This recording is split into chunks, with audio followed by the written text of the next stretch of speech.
नमस्कार मंडळी. आजच्या या व्हिडिओमध्ये आपण या मार्गशीर्ष महिन्यातील गुरुवारी आपल्याला एक अत्यंत प्रभावी असा उपाय करायचा आहे. हा उपाय मार्गशीर्ष महिन्यातील गुरुवारी आपल्या घरामध्ये एका ठिकाणी आपल्याला मुठभर धने ठेवायचे आहेत. हे धने ठेवल्यामुळे लक्ष्मी मातेची आपल्या घरावर, आपल्या कुटुंबावर कृपा होणार आहे आणि लक्ष्मी मातेच्या कृपेने आपल्या घरातील दारिद्र्य, गरिबी दूर होणार आहे. घराची भरभराट होणार आहे. घरामध्ये सुख, समृद्धी येणार आहे. घर हे धन धान्यानं भरणार आहे. आणि यासाठी आपल्याला मार्गशीर्ष महिन्यातील गुरुवारी हा उपाय करायचा आहे. आता ही संपूर्ण माहिती जाणून घेण्यासाठी व्हिडिओ हा शेवटपर्यंत नक्की पहा आणि चॅनलवरती नवीन असाल तर सबस्क्राईब करा आणि व्हिडिओला एक लाईक करून माता लक्ष्मीचा कृपा आशीर्वाद प्राप्त करून घेण्यासाठी कमेंटमध्ये जय महालक्ष्मी असे नक्की लिहा. माता लक्ष्मीचे आशीर्वाद तुमच्यावरती आणि तुमच्या कुटुंबावरती सदैव राहतील. आपल्या हिंदू धर्म संस्कृतीनुसार मराठी वर्षामधील 9वा महिना म्हणजे मार्गशीर्ष महिना आणि या मार्गशीर्ष महिन्यातील प्रत्येक गुरुवार हा सवाष्ण महिलांसाठी विशेष महत्त्वाचा असतो. या दिवशी वैभवलक्ष्मी किंवा महालक्ष्मीचं व्रत केलं जातं. हे व्रत करून आपल्या कुटुंबाला सुख, समाधान, शांती, ऐश्वर्य प्राप्त व्हावी अशी प्रार्थना केली जाते. या मार्गशीर्ष महिन्यातील गुरुवारी शास्त्रोक्त पद्धतीने महालक्ष्मी मातेची पूजा केली जाते आणि शेवटच्या गुरुवारी या व्रताचं उद्यापन केलं जातं. स्त्रिया अगदी मनोभावे हे महालक्ष्मीचं व्रत करत असतात.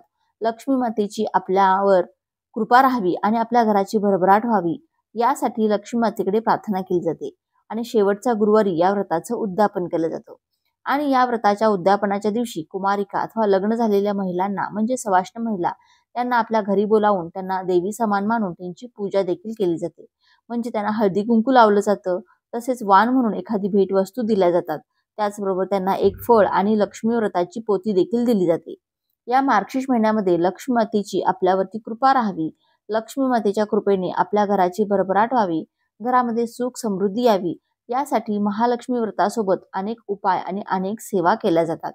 ज्याप्रमाणे श्रावण महिना भगवान शंकरांना समर्पित आहे, अधिक मास भगवान श्री विष्णूंना समर्पित आहे, तर त्याचप्रमाणे मार्गशीर्ष हा माता लक्ष्मीला समर्पित आहे. आणि म्हणून या महिन्यामध्ये केलेल्या उपाय, केलेल्या ज्या सेवा असतील तर त्याचं आपल्याला लवकरात लवकर फळ प्राप्त होत असतं. आणि त्यामुळे या मार्गशीर्ष महिन्यामध्ये लक्ष्मी मातेला प्रसन्न करून घेण्यासाठी अनेक उपाय, अनेक सेवा आपण करत असतो. आणि त्यापैकी एक उपाय आपल्याला करायचा आहे मार्गशीर्ष महिन्यातील गुरुवारी. आता तो उपाय कसा करायचा आहे आणि आपल्या घरात एका ठिकाणी मुठभर धने हे ठेवायचे आहेत ते पाहूया. आपण जो हा उपाय करणार आहोत तर हा मार्गशीर्ष महिन्यातील पहिल्या गुरुवारी तुम्ही करायचा आहे. जर तुम्हाला काही अडचण असेल किंवा काही कारणाने जर शक्य झालं नाही पहिल्या गुरुवारी करायला राहिलं तर तुम्ही मार्गशीर्ष महिन्यातील दुसऱ्या गुरुवारी, तिसऱ्या गुरुवारी किंवा कोणत्याही गुरुवारी हा उपाय केला तरी देखील चालू शकतो. जर तुम्ही मार्गशीर्ष महिन्यातील महालक्ष्मी व्रत जर करत नसाल म्हणजे पूजा मांडणी करत नसाल तरी देखील तुम्ही तुमच्या देवघरामध्ये हा उपाय केला तरी देखील चालू शकतो. आपल्या देवघरामध्ये माता लक्ष्मीचा फोटो किंवा मूर्ती असेल तर तिच्या समोर किंवा जर आपल्याकडे अन्नपूर्णा देवीची जरी मूर्ती असेल तर तिच्या समोर देखील आपण हा उपाय केला तरी देखील चालू शकतो. किंवा तुमच्या घरातील जी कुलदेवी आहे तर तिचा टाक असेल तर तिथे देखील हा उपाय आपण केला तरी देखील चालू शकतो. उपाय कसा करतोय त्यापेक्षा किती मनापासून आणि श्रद्धेने करतो याला विशेष महत्त्व आहे. त्यामुळे आपण हा उपाय मार्गशीर्ष महिन्यातील पहिला गुरुवारी करायचा आहे. आणि जरी पहिल्या गुरुवारी शक्य नसेल तर तुम्ही इतर मार्गशीर्ष महिन्यात कोणत्याही गुरुवारी हा उपाय करायचा आहे. आपण हा जो उपाय करणार आहोत तर त्या दिवशी सकाळी लवकर उठायचं आहे, स्नान करायचं आहे. त्यानंतर आपल्या देवघरातील आपल्या देवांची विधिवत पूजा करायची आहे. त्यानंतर तुम्ही जर हे मार्गशीर्ष महिन्यातील पहिल्या गुरुवारी जर व्रत करत असाल तर व्रताची मांडणी करायची आहे. त्यानंतर ही व्रताची मांडणी पूर्ण झाल्यानंतर आपण दिवसभर जो उपवास करणार आहोत, व्रत करणार आहोत तर त्या व्रताचा संकल्प आपल्याला देवघरासमोर बसून करायचा आहे. त्यानंतर आपण आपल्या देवघरामध्ये देशी गाईच्या तुपाचा दिवा लावायचा आहे आणि या दिव्यामध्ये आपल्याला कलाव्याची वात लावायची आहे, जोड वात आपल्याला या दिव्यामध्ये लावायची आहे.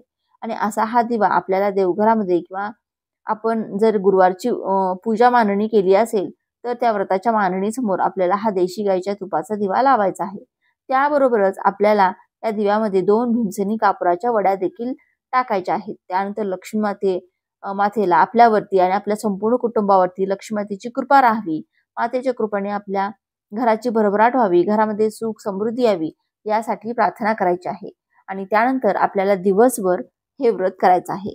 आणि दिवसभर लक्ष्मी मातेचे नामस्मरण देखील करायचं आहे. कोणाशी भांडण नाही, कोणाशी वाईट बोलायचं नाही, अशा प्रकारे आपल्याला हा उपवास दिवसभर करायचा आहे.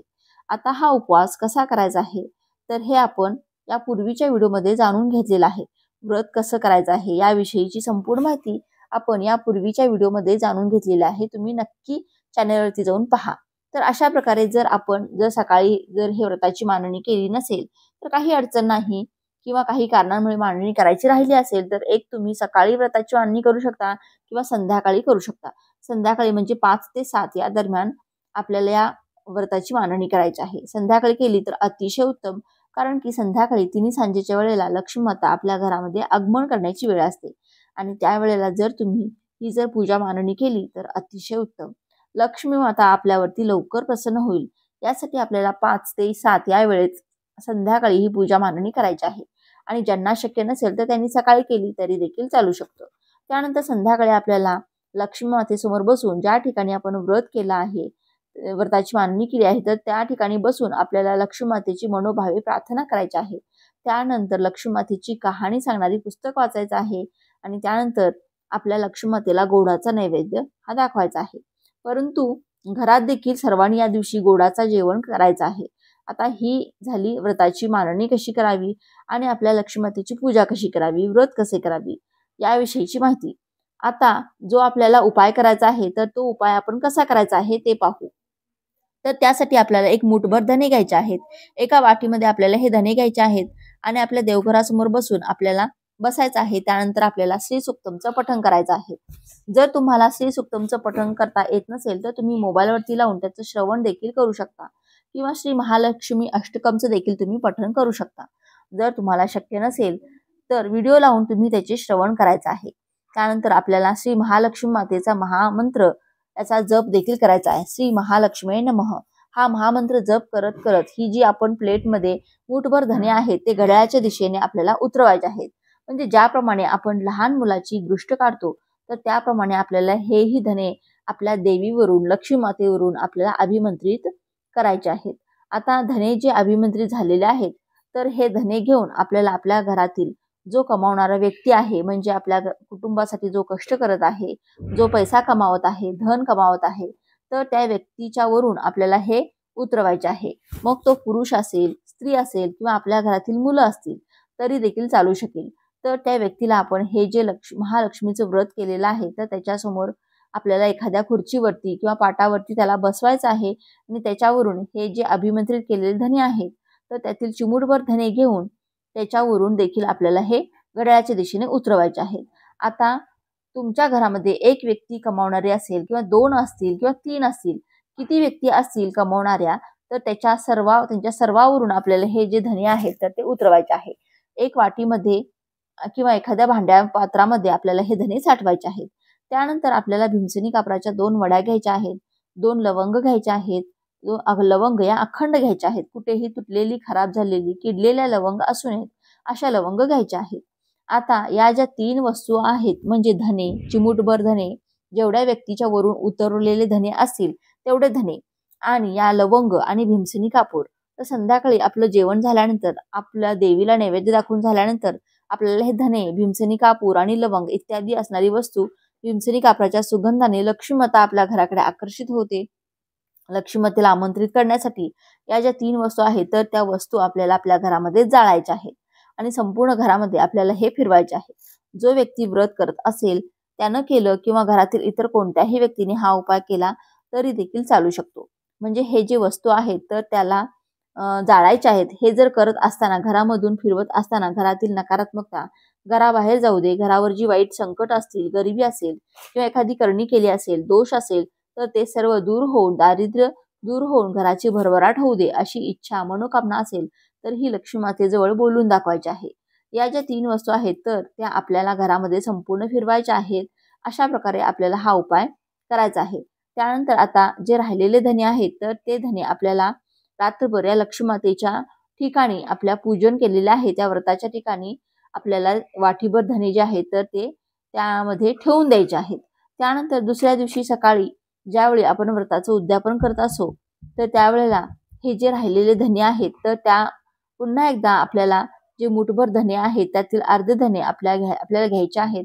अर्धे धने एखाद्या लाल रंगाच्या पोटलीमध्ये आपल्याला बांधायचे आहेत. आणि ही पोटली आपला जो मुख्य दरवाजा आहे, प्रवेशद्वार आहे, ज्या ठिकाणाहून लक्ष्मीमाता आपल्या घरामध्ये प्रवेश करत असते, तर त्याच्या समोर घरात आजूबाजूला अशा ठिकाणी आपल्याला ही पोटली ठेवायची आहे किंवा बांधायची आहे, ज्या ठिकाणी या पोटलीला कोणाचाही स्पर्श होणार नाही, धक्का लागणार नाही, अशा ठिकाणी ही पोटली बांधायची आहे. परंतु ही आपण कोठे ठेवली आहे हेही आपण लक्षात ठेवले पाहिजे. अशा प्रकारे आपल्या घरामध्ये ही पोटली ठेवायची आहे. मुख्य प्रवेशद्वाराजवळ पास जिथून लक्ष्मीमाता आपल्या घरात प्रवेश करत असते, तर अशा ठिकाणी आपल्याला ही पोटली ठेवून द्यायची आहे. आता त्यानंतर उरलेले जे अर्धे धने आहेत तर त्याचा उपाय आपल्याला करायचा आहे. येथील जे चिमूटभर धने ते पुन्हा एकदा घ्यायचे आहेत आणि लाल रंगाची पुन्हा एकदा पोटली बनवायची आहे. आणि हे चिमूटभर धने आपल्या देवघरामध्ये आपल्याला स्थापन करायचे आहेत. आणि रोज सकाळी किंवा संध्याकाळी देवाची पूजा करत असताना या पोटलीची देखील आपल्याला पूजा करायची आहे. आता या धन्यामध्ये आपल्याला 1 रुपयाचं नाणं अवश्य ठेवायचं आहे. आणि 1 रुपयाचं नाणं चिमूटभर धने याची आपल्याला पोटली बनवून आपल्या देवघरामध्ये ठेवायचे आहे. त्याचबरोबर आता जे उरलेले धने आहेत तर त्याची पुन्हा एकदा आपल्याला एक पोटली बनवायची आहे. आणि आपली जी तिजोरी आहे, आपल्या घरातील जे कपाट आहे, ज्या ठिकाणी आपल्या घरातील पैसा, धन असेल किंवा आपल्या घरातील काही संपत्ती असेल, जे काही आपल्याकडे असेल, तर त्या ठिकाणी आपल्याला ही पुन्हा एकदा लाल रंगाच्या कपड्यामध्ये हे धने चिमूटभर अर्धे धने उरले आहेत तर ते बांधून आपल्या तिजोरीमध्ये, कपाटामध्ये आपल्याला ठेवून द्यायचे आहेत. आता हे सर्व करत असताना, हा उपाय करत असताना लक्ष्मी मातेला प्रार्थना करायला अजिबात विसरायचं नाही. आपल्या घराच्या भरभराटीसाठी, सुख समृद्धीसाठी, घरामध्ये धन धान्याची कधीही कमतरता भासू नये यासाठी, आपली गरिबी दूर होण्यासाठी हा अत्यंत प्रभावशाली असा उपाय मार्गशीर्ष महिन्यातील गुरुवारी, पहिल्या गुरुवारी करू शकता, दुसऱ्या गुरुवारी करू शकता किंवा कोणत्याही गुरुवारी तुम्ही हा उपाय करू शकता. परंतु मार्गशीर्ष महिन्यातील गुरुवारी आपल्याला हा उपाय, अत्यंत प्रभावशाली असा उपाय हा करायचा आहे. कारण मार्गशीर्ष हा लक्ष्मी मातेला समर्पित आहे आणि या महिन्यामध्ये जर हा उपाय केला तर आपलं घर हे धन धान्याने भरणार आहे, आपलं दारिद्र्य, आपली गरिबी दूर होणार आहे. यासाठी हा अत्यंत प्रभावशाली उपाय आपल्याला या महिन्यामध्ये गुरुवारी करायचा आहे. जर काही कारणाने तुम्हाला जर गुरुवारी हा उपाय करणं झालं नाही तर तुम्ही एखाद्या शुक्रवारी किंवा मंगळवारी देखील हा उपाय केला तरी देखील चालू शकतं. कारण मंगळवार आणि शुक्रवार हा देखील लक्ष्मी मातेला समर्पित असे वार आहेत. त्यामुळे तुम्ही हे जे वार आहेत तर या वारा दिवशी देखील तुम्ही हा उपाय करू शकता. तर असा हा अत्यंत प्रभावशाली उपाय या मार्गशीर्ष महिन्यातील गुरुवारी जर तुम्ही केला तर तुमच्या घरामध्ये सुख समृद्धी येणार आहे, दारिद्र्य दूर होणार आहे, तुमच्या घराची भरभराट होणार आहे. तर हा महत्त्वपूर्ण व्हिडिओ तुम्हाला कसा वाटला? व्हिडिओ आवडला असेल, व्हिडिओतील माहिती उपयुक्त वाटली असेल तर व्हिडिओला एक लाईक नक्की करा आणि चॅनेलला सबस्क्राईब करून आम्हाला प्रोत्साहित करा. तसेच आपण सर्वांनी हा व्हिडिओ संपूर्ण पाहिल्याबद्दल आपणा सर्वांचे मनपूर्वक आभार. धन्यवाद. श्री स्वामी